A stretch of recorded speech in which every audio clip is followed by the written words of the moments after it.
it's a very small movie. I'm quite surprised that we have such a big turnout, so I'm very excited. Well, it's not actually in a big way about religion. It's not in the way that sort of Jerry Springer the Opera or whatever. It's actually about religion. It's about Jesus or whatever.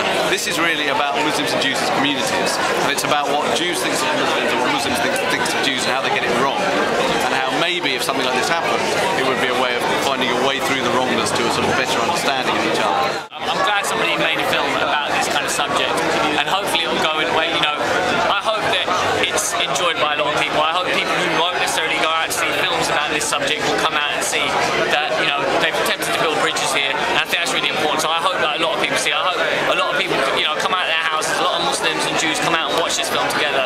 At least we can hope that much. We'll see what happens.